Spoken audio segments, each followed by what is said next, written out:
Hello dear students, आज मैं start कर रही हूँ आपका इलेक्ट्रोडायनामिक्स का नेक्स्ट क्वेश्चन यानी क्वेश्चन नंबर 3। क्वेश्चन नंबर 1 था गॉस थ्योरम, 2 था आपका स्टोक्स थ्योरम और क्वेश्चन नंबर 3 है आपका मैक्सवेल के इक्वेशंस। ये चूँकि मैक्सवेल के 4 इक्वेशंस हैं इसलिए इनका किसी ना किसी रूप में आना निश्चित ही है और चूँकि ये काफ़ी लेंथी भी होते हैं तो ये जनरली 10 मार्क्स में ही आते हैं। एनी 2 ऑफ इक्वेशंस भी आ सकते हैं या हो सकता है ऑल 4 इक्वेशंस आ जाएं।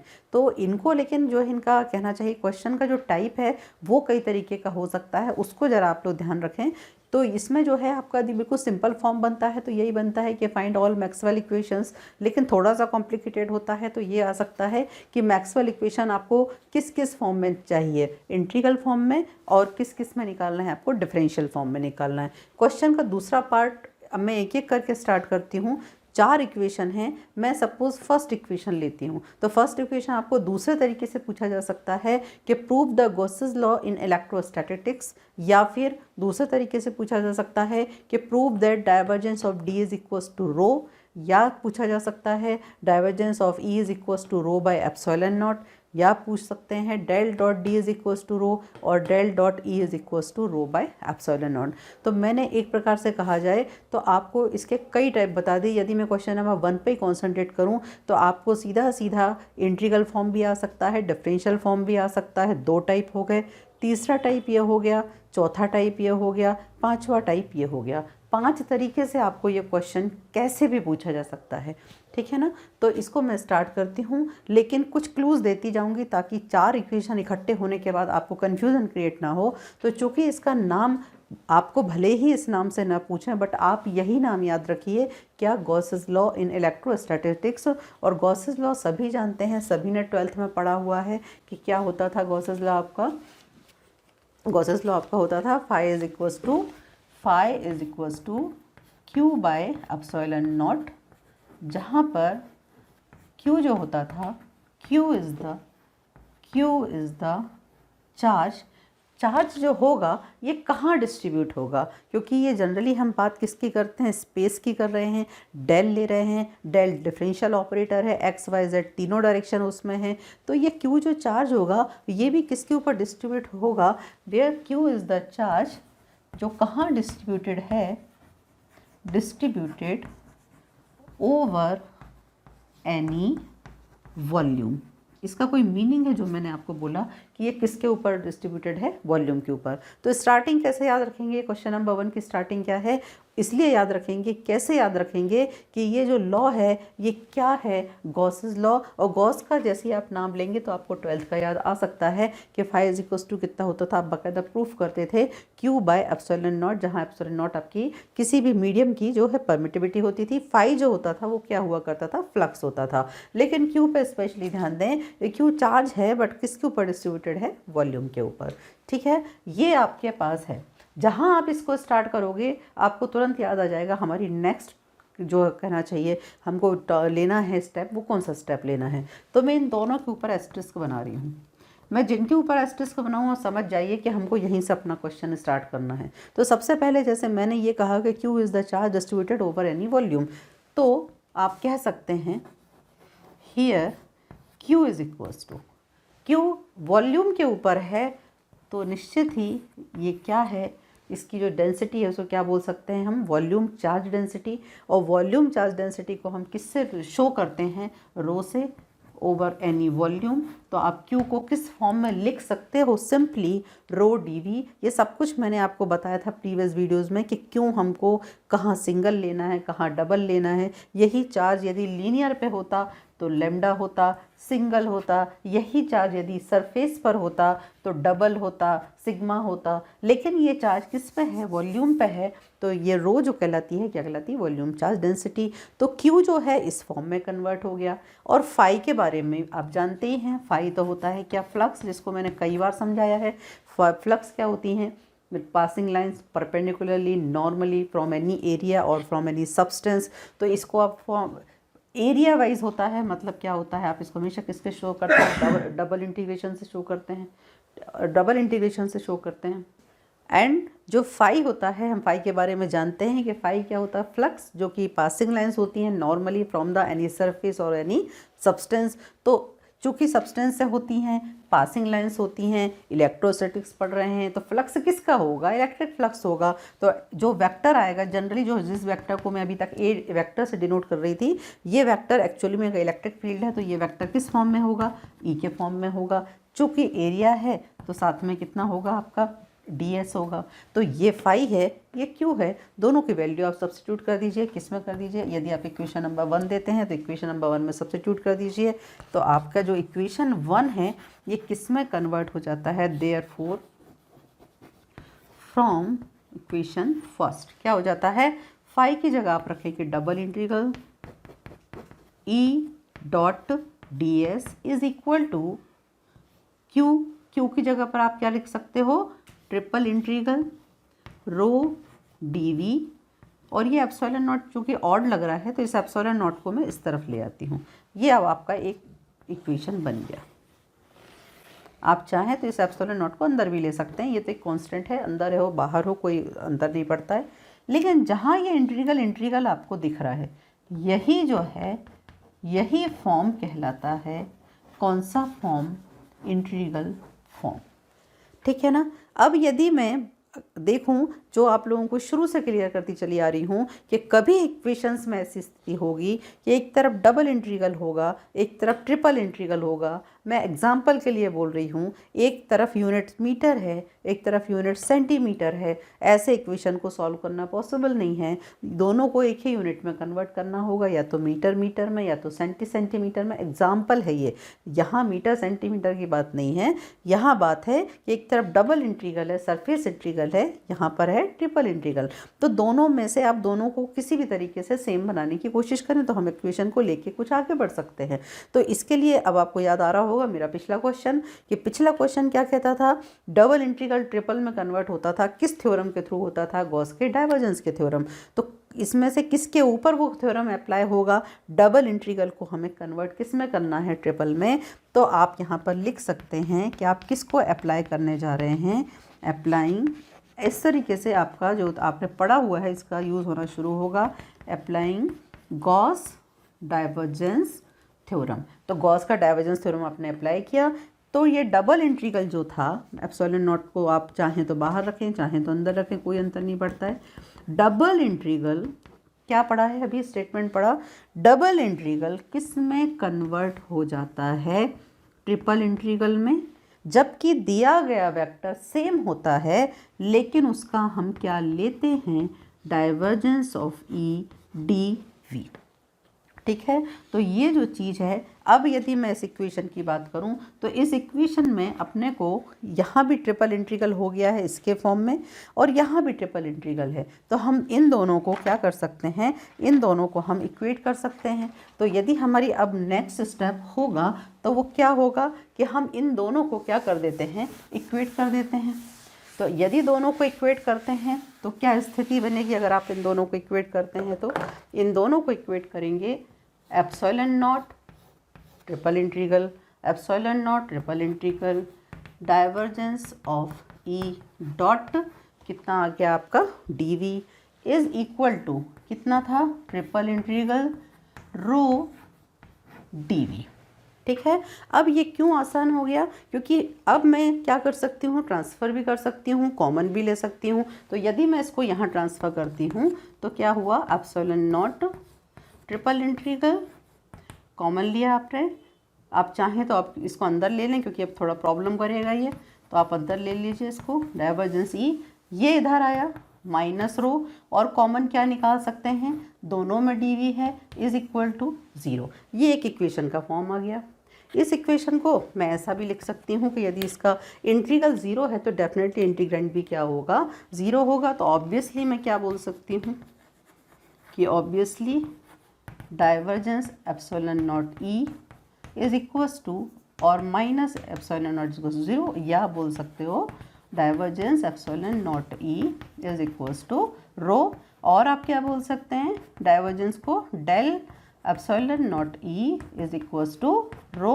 और आप लोगों को मैं पहले वीडियोज़ में बताई हूँ कि एप्सिलॉन नॉट ई अपना कौन सा होता है, डी वेक्टर होता है। तो इसी को हम क्या बोल सकते हैं, D is equals to rho. यहाँ क्लियर कर दें, since epsilon not E is equals to D, इसका क्या नाम हुआ करता था जब मैंने आपको पिछले वीडियोस में इसके बारे में बताया था, इसका नाम होता था क्या, डिस्प्लेसमेंट वेक्टर। ठीक है ना। तो इस तरीके से मैंने आपको जितने फॉर्म बताए थे लगभग हर फॉर्म क्या हो चुका है, प्रूफ हो चुका है। ये वाला नहीं दिख रहा है तो इसको आप अगर यहाँ ट्रांसफ़र कर देंगे तो ये वाला फॉर्म ही बन जाएगा, divergence of E is equals to rho by epsilon not E. तो ये जो सारे फॉर्म्स हैं, ये जितने भी आपने अभी प्रूफ किए, ये फॉर्म्स कहलाते हैं, कौन से फॉर्म हैं ये, डिफरेंशियल फॉर्म। ठीक है ना। तो याद रखें, एक और क्लू देती हूँ इसमें। सबसे पहला तो जो आप लिखेंगे स्टैंडर्ड इक्वेशन, उसमें से आपको पहला क्लू क्या है, गॉस के थ्योरम से स्टार्ट करना। जो स्टैंडर्ड इक्वेशन लिखा उसमें फाई से मतलब फाई की वैल्यू रखना, और दूसरा किसकी वैल्यू रखना, क्यू की। ऑटोमेटिकली फाई और क्यू से स्टार्ट करोगे। एक तरफ डबल इंटीग्रल, एक तरफ ट्रिपल इंटीग्रल, डबल ट्रिपल तो गॉस का थ्योरम, गॉस का थ्योरम, तो इस तरीके से ले सकते हैं। तो हमेशा याद रखें, जब तक थ्योरम अप्लाई नहीं होता है, मतलब एक तरफ डबल इंटीग्रल होता है और एक तरफ क्या होता है, ट्रिपल इंटीग्रल होता है, तब तक का फॉर्म इंटीग्रल फॉर्म कहलाता है। और जैसे ही आप थ्योरम अप्लाई करते हो तो ये डेल ऑपरेटर आ जाता है, और डेल ऑपरेटर मतलब डिफरेंशियल ऑपरेटर। डिफरेंशियल मतलब कौन सा फॉर्म आ जाता है, डिफरेंशियल। तो यदि कभी भी आपको मतलब डाउट हो कि इंटीग्रल फॉर्म पूछा है तो कहाँ तक जाना है, और अगर डिफरेंशियल पूछा है तो कहाँ तक, तो before applying the Gauss divergence theorem और Stokes theorem there is a integral form, and after applying any theorem, Gauss divergence theorem और Stokes theorem, you will get the differential form. okay? तो ये आपका फर्स्ट मैक्सवेल का equation मैंने आपको पूरे clue देते हुए क्लियर किया है। हमारे ख्याल से जिसको ये नाम याद है उसको ना स्टार्टिंग में प्रॉब्लम है ना उसको प्रूफ करने में प्रॉब्लम है। नाउ बच्चों, second equation, prove the Gauss's law in magnetostatics, या प्रूफ करने आ सकता है divergence B is equals to zero और divergence B is equals to del dot B is equals to zero. इसको करने के पहले मैं आपको बताऊंगी कि आप लोग जब भी स्कूल में कोई ऐसा प्रैक्टिकल करते थे जिसमें आप जनरली एक मैग्नेट रखते थे और एक कंपास रखते थे, तो कंपास में जो नीडल जो है एनएस का जो भी डायरेक्शन दिखाती थी, आप उसको क्या करते थे, डॉट बनाते जाते थे, और जब आप उसको मिलाते थे तो लगभग कुछ इस तरीके की आपको क्या मिलती थी, लाइन्स मिलती थी, और कुछ लाइन्स होती थी जो लगभग इन्फिनिटी की तरफ जाती थी। ये प्रैक्टिकल लगभग हर स्कूल में कराया जाता है। इसी चीज़ को मैंने लिखा हुआ है कि since the magnetic lines of force either closed और go off to infinity, either closed और go off to infinity, okay, और the number of magnetic lines of force entering any arbitrary surface is exactly the same as the leaving it. आपको बताया था मैंने कि divergence का मतलब होता है स्प्रेड होना, फैलना। ये डाइवर्जेंस यदि फैल रहा है तो क्या है आपका, किस तरह से होता है, पॉजिटिव। फैलना मतलब कहाँ जाना, बाहर की तरफ जाना। यदि यही डाइवर्जेंस, यदि लाइंस क्या होती हैं, फ्लक्स का है अंदर की ओर आ रहा है, तो यही डाइवर्जेंस क्या होता है, नेगेटिव होता है। और यदि फ्लक्स जितना अंदर जा रहा है उतना ही क्या हो रहा है, बाहर निकल रहा है, तो उस स्थिति में डाइवर्जेंस जो होता है वो कितना होता है, ज़ीरो होता है। मतलब फ्लक्स क्या नहीं हो रहा है, डाइवर्स नहीं हो रहा है, फैल नहीं रहा है, जितना निकल रहा है उतना ही कहाँ जा रहा है, अंदर जा रहा है। तो यहाँ स्थिति तो वही है कि जितना फ्लक्स यहाँ से निकला है उतना ही फ्लक्स अंदर जा रहा है, जितना फ्लक्स निकल रहा है उतना ही फ्लक्स अंदर जा रहा है। मैग्नेटिक लाइंस का फ्लक्स है ये, ठीक है ना। तो इस चीज़ को मैं अगर चाहूँ तो मैं लिख कैसे सकती हूँ मैथमेटिकली, चूँकि मैं सरफेस की बात कर रही हूँ तो इंटीग्रल कौन सा आएगा, surface b dot D S is equals to zero. क्यों, क्योंकि जितना फ्लक्स अंदर आ रहा है उतना ही फ्लक्स क्या हो रहा है, बाहर जा रहा है। तो ये जो फॉर्म है इसका, ये कहलाता है इंटीग्रल फॉर्म, क्योंकि यहाँ तक अभी आपने कोई थ्योरम अप्लाई नहीं की है। So this is called the integral form of the second equation of the Maxwell, ठीक है। अब इसके बाद यदि मैं इस पर अप्लाई कर दूँ किसका थ्योरम, गॉस का थ्योरम, तो यदि ये डबल इंटीग्रल है तो गॉस का थ्योरम क्या कहता है कि डबल इंटीग्रल किस में कन्वर्ट हो जाता है, ट्रिपल में कन्वर्ट होता है। तो ये जो डबल इंटीग्रल होगा b डॉट डी एस, याद रखें कि ये जो सरफेस है ये कैसा है, क्लोज्ड है, ठीक है ना, इज इक्वल टू किस में कन्वर्ट हो जाएगा, ट्रिपल इंटीग्रल में। और जो वेक्टर क्वांटिटी दी होती है उसका हम क्या ले लेते हैं, डाइवर्जेंस। तो डाइवर्जेंस ऑफ b डॉट कितना हो जाएगा, टीवी, और इसकी वैल्यू जो है ये कितनी है 0, तो डेफिनेटली इसकी वैल्यू भी कितनी होगी 0। तो आप क्या कह सकते हैं कि इसके इक्वल 0। ऑब्वियसली क्या क्या आपको शो हो रहा है कि किसकी वैल्यू 0 है, कि डाइवर्जेंस ऑफ बी की वैल्यू कितनी है 0। डाइवर्जेंस ऑफ बी को आप क्या लिखते हैं, del dot B is equals to 0। तो ये आपका कौन सा फॉर्म हो गया, अगर डेल ऑपरेटर आ गया, डिफरेंशियल ऑपरेटर आ गया, तो डेफिनेटली फॉर्म भी कौन सा हो गया, डिफरेंशियल फॉर्म हो गया। इस प्रकार से आपके मैक्सवेल के दोनों इक्वेशन सॉल्व होते हैं, first equation and the second equation. अब स्टार्ट करते हैं अपना third equation and then fourth equation. Okay, now our third equation. Third equation किस फॉर्म में आ सकता है, इंटीग्रल फॉर्म में या डिफरेंशियल फॉर्म में, या आप उसका नाम याद रखने के लिए, और जो क्लू है वो ये है कि ये जो लॉ है ये फैराडे का लॉ है, जो आपने 12th में ऑलरेडी पढ़ा हुआ है। तो ये जो है आपका, आप किस रूप में आ सकता है कि prove that Faraday's law of electromagnetic induction, या दूसरे फॉर्म में पूछें तो आ सकता है कि prove that curl of E is equals to minus del V by D T, या आ सकता है कि prove that del cross E is equals to minus del V by D T. Question किसी भी तरीके का है, आप आंसर के लिए बिल्कुल तैयार रहें। और ये जो क्वेश्चन है यहीं से हमें क्लू दे देता है कि ये किसका लॉ है, फैराडे का लॉ है। फैराडे का लॉ हमने ऑलरेडी पढ़ा हुआ है 12th में, किसके लिए होता है, इंडक्शन के लिए होता है। इसमें जो इंड्यूस होता है कौन सा फोर्स होता है, electromotive force. The electromagnetic force induced in a closed loop, जिसको आप कॉइल बोला करते थे, closed loop is equal to the negative rate of change in magnetic flux. जैसे मैं ये लिखूंगी आपको तुरंत याद आ जाएगा कि ये क्या होता था। यहाँ हमारा उद्देश्य उसको प्रूफ करना नहीं है हम, लेकिन लेना हमको इसको, इसमें ही अमेंडमेंट जो है वो किसने दिए हुए हैं, मैक्सवेल ने। तो स्टार्टिंग हमारी कहाँ से होती है, फैराडे के लॉ से, जो कि इंड्यूस करता है EMF यानी कि इलेक्ट्रोमोटिव फोर्स, और जो बराबर होता है किसके, नेगेटिव रेट ऑफ चेंज के, किसके, और ये जो फ्लक्स है ये कौन सा फ्लक्स होता था, मैग्नेटिक फ्लक्स। इलेक्ट्रोमोटिव फोर्स एक प्रकार का फोर्स ही है, बट फोर्स कैसा है, यदि मैं मैकेनिकल में बात करूं तो ये एक प्रकार का रीस्टोरिंग फोर्स है, अगेंस्ट में लगता है, विरोध करता है, ठीक है ना। तो अगर मैं इसकी जो कहना चाहिए पर्टिकुलर डेफिनेशन देखूं EMF की, ये जो E है ये तो जो आपने इंडक्शन का जो इन्होंने दिया था, जो अपना लॉ दिया था उसके अनुसार है, लेकिन यदि इसकी बेसिक डेफिनेशन देखी जाए तो ये एक प्रकार से क्या है, फोर्स है। और जनरली अगर हम फोर्स का इक्वेशन देखते हैं या ऐसा करते हैं, वर्क का इक्वेशन देखें तो वर्क इज इक्वल्स टू क्या होता है आपका, वर्क इज इक्वल्स टू होता है फोर्स इनटू डिस्प्लेसमेंट, है ना, फोर्स इनटू डिस्प्लेसमेंट। तो यहाँ पर यदि मैं देखूँ तो ये जो है ये किसका काम कर रहा है, फोर्स का। ये काम किसका कर रहा है, फोर्स का। तो आपको ये देखना है कि एक्चुअल में फिर ये है क्या। तो ये अगर ये फोर्स है तो देख लीजिए कि इसकी डेफिनेशन क्या कहती है, इट इज़ इक्वल टू, ये किसके बराबर होता है EMF, वर्क डन।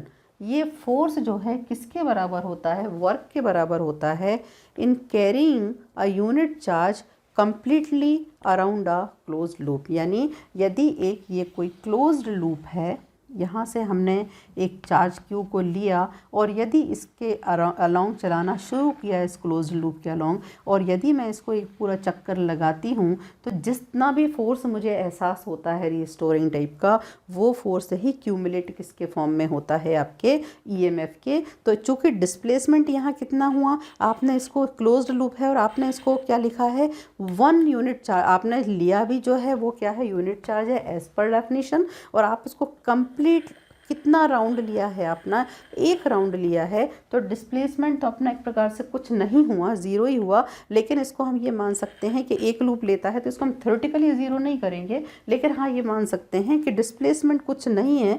तो मैं बोल सकती हूँ एक प्रकार से कि ये जो फोर्स है ये किसका रूप ले लेता है, वर्क का रूप ले लेता है। ये कैसे वर्क का रूप ले लेता है, जो कि क्या होता है आपका, एक यूनिट चार्ज को यदि मैं इसके अलोंग चलाती हूँ तो जितना फोर्स का मुझे एहसास होगा वो फोर्स किसके रूप में क्यूमुलेट होगा, EMF के। इसको अगर मैं मैकेनिकल तौर पर समझाऊं, यदि मैं एक अपना हाथ घुमाती हूं तो मुझे कुछ ना कुछ अगेंस्ट में जो काम करना पड़ता है, वो जो हमारा इनर्शिया के अगेंस्ट में काम होता है, वही फोर्स किसके रूप में क्यूमुलेट होता है, E के रूप में।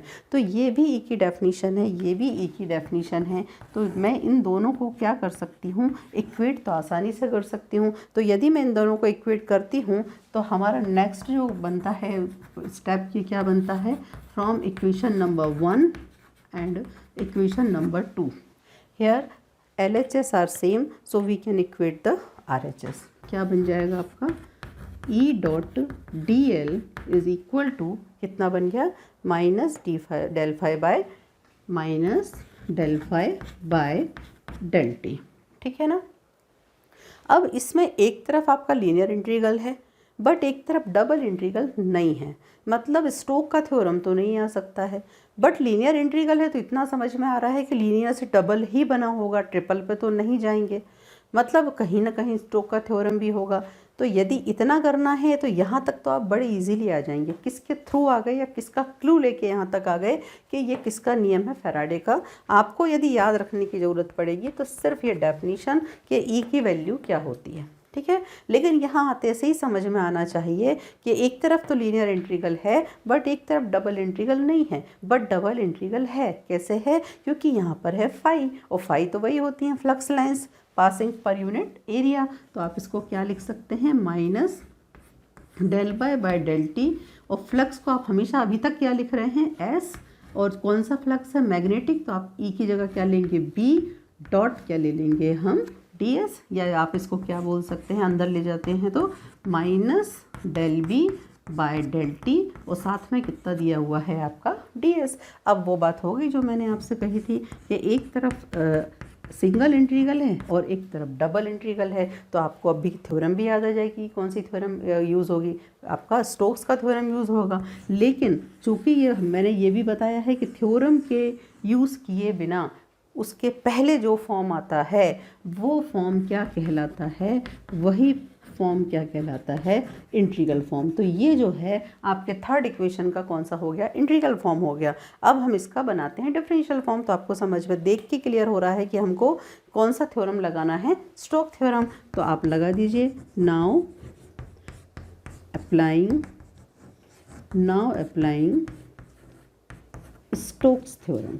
क्या कहता था स्टोक्स थ्योरम, कि आपका जो लीनियर इंटीग्रल होता था वो किस में कन्वर्ट होता था, डबल में दिए गए वेक्टर के कर्ल के साथ, ई डॉट ds। ठीक है, तो ये स्थिति हो चुकी है। अगर ये यहाँ पर ये हो गया है तो ये दोनों किसके फॉर्म में आ गए हैं, डबल इंटीग्रल की। तो यदि मैं इसको दे देती हूँ इक्वेशन नंबर 3, तो आप कह सकते हैं देयरफॉर फ्रॉम इक्वेशन 3 क्या हो जाएगा, यहाँ पर मैं इसकी जगह क्या रख देती हूँ, ये सब्स्टिट्यूट कर देती हूँ, curl of E ds is equal to कितना हो जाएगा, डबल इंटीग्रल माइनस बाहर है del B by del T into ds। अगला स्टेप आप सबको पता है, डबल इंटीग्रल को कहाँ लेके आना, एक तरफ लेके आना, उसके बाद क्या करना, कॉमन लेना, और फिर क्या करना, उसको ज़ीरो के बराबर सब्स्टिट्यूट कर देना। तो आप उसको ट्रांसफ़र कर दें इस तरफ। जैसे ही आप उसको ट्रांसफ़र करते हैं, मैं कॉमन ले लेती हूँ। कॉमन क्या आ जाएगा, डबल इंटीग्रल क्या ऑलरेडी है, यहाँ ऑलरेडी कर्ल है, कर्ल ऑफ ई, चूँकि वो माइनस में है, इधर आया आपका plus del B by del T, बाहर कितना आपका ds इज इक्वल टू कितना, ज़ीरो। ऑब्वियसली दिख ही रहा है कि यदि इसका इंटीग्रल ज़ीरो है then integrand should be equal to zero, del B by del T is equals to zero, या आप क्या कह सकते हैं, curl of E is equals to minus del B by del T. देख लें, आपको यही प्रूफ करना था शायद, ठीक है ना। तो ये हो गया इसका कौन सा फॉर्म हो गया, डिफरेंशियल फॉर्म। चूँकि कर्ल को हम डेल क्रॉस भी लिखते हैं तो इसको आप ऐसा भी लिख सकते हैं, minus del B by del T. तो इस पूरे डेरिवेशन में यदि मेरे अनुसार देखा जाए तो आपको सिर्फ और सिर्फ किसकी डेफिनीशन याद रखनी थी, ये ई वाली डेफिनीशन याद रखनी थी। क्लू आपको ऑलरेडी मिला हुआ था, किसका थ्योरम था, फैराडे का। और याद रखें, एक और बताती हूँ क्लू, कि मैक्सवेल के फर्स्ट और सेकंड इक्वेशन में डाइवर्जेंस थ्योरम अप्लाई होती है, जबकि थर्ड और फोर्थ इक्वेशन में आपका कौन सा थ्योरम अप्लाई होता है, कर्ल, यानी कि स्टोक का थ्योरम लगता है, जहाँ सिंगल से आप डबल में बदलते हैं। इस प्रकार ये हमारे कितने इक्वेशन हो जाते हैं, 3 इक्वेशन। और लास्ट इक्वेशन जो कि इसका फोर्थ इक्वेशन है, जो कि अमेंडमेंट कहलाता है एम्पियर के लॉ में, वो अब हम देखते हैं फोर्थ इक्वेशन। फोर्थ इक्वेशन किस फॉर्म में आ सकता है, कि आपको या तो इसका इंटीग्रल फॉर्म पूछ सकते हैं या डिफरेंशियल फॉर्म, या आ सकता है कि find the modification in Ampere's law, या आ सकता है कि प्रूव दैट दिस वन। तो इस तरीके से ये जो चीज़ें हैं कई तरीके से आपसे पूछी जा सकती हैं। लेकिन फिर यहाँ भी वही कि जो स्टार्टिंग है, चूँकि एम्पियर के लॉ में मॉडिफिकेशन है, तो स्टार्टिंग किससे होगी? आपकी एम्पियर के लॉ से, जो आपने 12th में ऑलरेडी पढ़ा हुआ है। क्या होता था आपका जो क्लोज लूप में आप बी डॉट डी एल लेते थे, क्लोज लूप में जो आपका जो इंटेंसिटी ऑफ क्या मैग्नेटिक इंडक्शन होता था dot D L is equals to कितना होता था? म्यू नॉट आई, जहाँ म्यू नॉट आपकी होती थी क्या? मीडियम की परमिटिविटी, तो परमेबिलिटी। तो ये जो है आप लोगों ने ऑलरेडी प्रूफ किया हुआ है। लेकिन कभी कभी ये इस रूप में ना आके ऐसा भी आता है, ये एच के फॉर्म में भी आता है। तो ये एच के फॉर्म में कैसे कन्वर्ट हो जाता है? तो इसको देख सकते हैं कि यदि मैं इस म्यू नॉट को इधर लेके आती हूँ तो ये जो टर्म है ये किस में कन्वर्ट हो जाती है? आपका close interval V upon mu naught dot D L is equals to I. अब यहाँ पर जो बी है इंटेंसिटी ऑफ मैग्नेटिक इंडक्शन, और आपका एच होता है आपका इंटेंसिटी ऑफ मैग्नेटिक फील्ड। चूँकि ये दोनों एक दूसरे से क्या होती हैं? डायरेक्टली प्रोपोर्शनल होती हैं। यदि मैं प्रोपोर्शनल हटाती हूँ तो ये आता है आपका एप्सिलॉन नॉट एच। तो आप या बोल सकते हैं, सॉरी, आपका ये जो आपका कहना चाहिए कांस्टेंट आता है वो क्या आता है? म्यू नॉट आता है। तो यदि मैं इसको ऐसा लिखूँ बी अपॉन म्यू नॉट, तो यही किसके बराबर हो जाता है? अल्टीमेटली एच के बराबर। और यहाँ पर भी बी अपॉन म्यू नॉट को हमने क्या रख दिया है? एच रख दिया है। H dot D L is equals to I. तो यहाँ तक तो आपका जो है ये किससे ही निकल आएगा? जो आपको पता ऑलरेडी होता है, क्या? एम्पियर के लॉ से। अब बात आती है कि इसके आगे जब हमें चलना है तो हमें किसको लेके आगे एक्सटेंड करना है। तो यहाँ पर आप एक्सटेंड जिसको करेंगे उस पर एस्टेरिस्क लगा लें। हमें जिसको एक्सटेंड करना है वो है आई। I means current. और करंट के बारे में हमारे पास कोई ज़्यादा फॉर्मूले ना सही, बट एक फॉर्मूला ज़रूर होता है, क्या? जो सबको पता होता है कि सिंस करंट डेंसिटी या करंट पर यूनिट एरिया किससे डिनोट करते हैं आप? जे से। और डेफिनीशन क्या होती है? करंट पर यूनिट एरिया, या आप इसको क्या बोल सकते हो? चूँकि हम आई पे कॉन्सेंट्रेट कर रहे हैं तो आई की वैल्यू क्या हो सकती है? J dot A. ठीक है ना? आई की वैल्यू हमें किस फॉर्म में मिल गई? जे डॉट ए के फॉर्म में। तो मैंने कहा था ना, हमने इसी को एक्सटेंड करने के लिए किया था। तो ये जो हमारा इक्वेशन है वो क्या बन गया? क्या बन गया? H dot D L is equal to I की जगह मैं क्या सब्स्टिट्यूट कर रही हूँ? जे डॉट ए, या मैं चाहूँ तो इसको यदि ए है और मैं इसको इंटीग्रल के फॉर्म में लिखना चाहूँ तो मैं ऐसा भी लिख सकती हूँ कि double integral J dot D S. क्योंकि पर यूनिट एरिया है तो यदि मैं इंटीग्रल की ये एक का है, यूनिट का है, अगर पूरे पे लूँ तो मैं क्या लिख सकती हूँ? Integral double integral J dot D S. ठीक है ना? तो ये तो कहना चाहिए कायदे से मैं इसके आगे बढ़ के इसको सॉल्व कर सकती हूँ, क्योंकि यहाँ एक सिंगल आया है, एक डबल आया है। ऑब्वियसली किसकी थ्योरम लगनी है? आपकी किसकी थ्योरम अप्लाई होनी है? स्टोक्स की थ्योरम। लेकिन यहाँ पर इसी लॉ में, ये लॉ में तो आपने कुछ नहीं किया है प्रकार से। अभी तक तो ये एम्पियर का ही लॉ चल रहा है। आपने सिर्फ आई को किसके फॉर्म में रख दिया है? जे के फॉर्म में। लेकिन मैक्सवेल के द्वारा जो अमेंडमेंट दिया गया वो ये था कि ये जो करंट की डेंसिटी है, जो करंट पर यूनिट एरिया होता है, ये डेंसिटी हमेशा कुछ डिफरेंट आती थी। उसका रीज़न ये है कि जनरली जो सर्किट होता है उसमें हमेशा कैपेसिटर क्या होता है? कनेक्ट होता है। जहाँ कैपेसिटर में हमको पता होता है, पैरेलल प्लेट कैपेसिटर, कि इसके अंदर जो करंट इंड्यूस होता है इंटरनली, ये क्या हो गया? प्लस। तो यदि एक्सटर्नल करंट का हम डायरेक्शन ये बोलें क्या कि पॉजिटिव टू नेगेटिव है, तो इंटरनल भी एक इलेक्ट्रिक फील्ड डेवलप होता है, एक करंट क्रिएट होता है पॉजिटिव टू नेगेटिव। लेकिन ये जो करंट होता है ये करंट एक्चुअली एक्सटर्नल नहीं है, तो इसको हम क्या कहते हैं? हिडन करंट है ये। और ये हिडन करंट किसमें हमेशा पैदा होता है? कैपेसिटर में। और लगभग हर इलेक्ट्रिक सर्किट में कैपेसिटर तो लगा ही होता है। इसलिए इस जे की वैल्यू इसके बराबर आने में जो कहना चाहिए कभी भी प्रॉब्लम होती थी तो वो इसी के कारण होती थी। तो अमेंडमेंट इन्होंने ये कहा कि इसके अनुसार ये वैल्यू कितनी होनी चाहिए? जे ना हो के इन्होंने कहा कि ये वैल्यू, या आप कह सकते हैं कि ये जो अमेंडमेंट दिया वो अमेंडमेंट कहता था ये वैल्यू जे प्लस जे डी होना चाहिए। जेडी जहाँ पर क्या होती थी, वेयर, आप क्लियर कर सकते हैं, वेयर जेडी इज़ द, क्या है आपकी, JD is the current density, ये करंट डेंसिटी है, बट किसके कारण है, current density due to hidden current, किसके कारण है ये density, due to hidden current, या आप क्या कह सकते हैं, आपने पहले भी इसका नाम लिया है, due to displacement current. Okay, तो यदि हमको मॉडिफिकेशन का करना है तो हमको सबसे पहले इस जेडी की क्या फाइंड आउट करनी पड़ेगी, वैल्यू फाइंड आउट करनी पड़ेगी। लेकिन जेडी चूँकि किसके कारण क्रिएट हुआ है, कैपेसिटर के कारण क्रिएट हुआ है, तो जेडी की वैल्यू भी हम किसके फॉर्म में क्रिएट करेंगे फाइंड आउट, जेडी किसके, कैपेसिटर के फॉर्म में, ठीक है ना। तो आगे जो हमारा अब कहना चाहिए डेरिवेशन एक्सटेंड होगा वो किसके लिए होगा, वो किसकी वैल्यू फाइंड आउट करने के लिए होगा, जेडी की। जितने एस्टेरिस्क मैं बनाती जा रही हूँ आप लोग ध्यान रखें कि ये पॉइंट्स आपको काम में आएंगे कि हमें किसको आगे जाके ले जाना है। तो हियर जेडी है तो करंट डेंसिटी ही, तो फॉर्मूला तो जैसा I बाई ए होता है तो इसका भी होगा, बट यहाँ पे जो करंट होगा ये डिस्प्लेसमेंट करंट होगा, उसको शो करने के लिए मैंने लिख दिया ID बाई ए। अब I जो होता है, सबको फॉर्मूला I का पता होता है, कितना होता है I आपका dQ बाई dt, सारे जानते हैं। और चूँकि कैपेसिटर है तो कैपेसिटर में हम जानते हैं Q हमेशा किस फॉर्म में लेते हैं, हम CV के फॉर्म में लेते हैं, जहाँ C कैपेसिटेंस होता है और V क्या होता है आपका पोटेंशियल डिफरेंस होता है। तो ये कितना हो जाएगा, A dy बाई dt, और आप Q को क्या सब्स्टिट्यूट कर सकते हो, CV।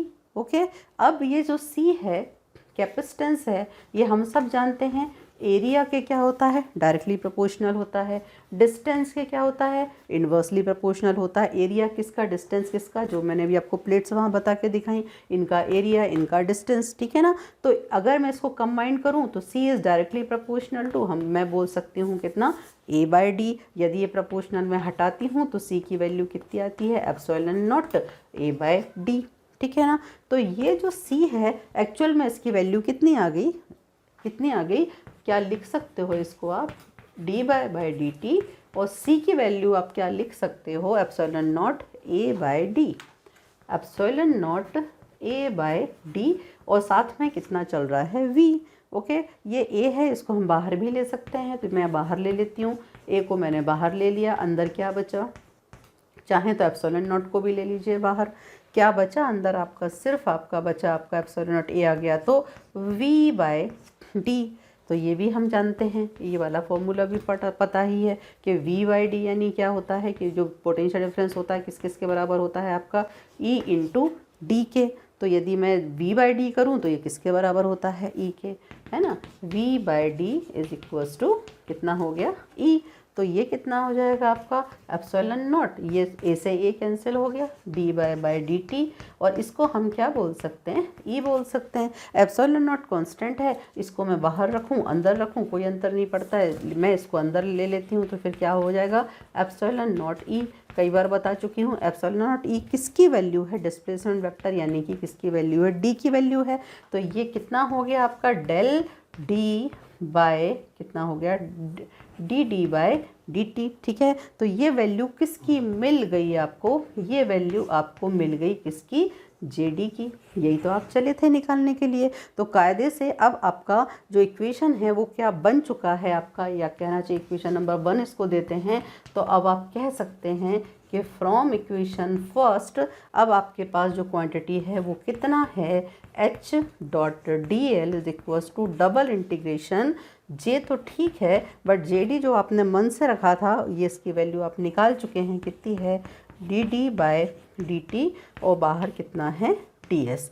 यहाँ आके जब आप इसको ऐसे बनाते हैं तो ये डेफिनेटली अभी कैसा है, किस फॉर्म में है, इंटीग्रल के फॉर्म में है। तो ये कौन सा फॉर्म कहलाएगा, ये फोर्थ इक्वेशन का कौन सा फॉर्म कहलाएगा, इंटीग्रल फॉर्म, है ना।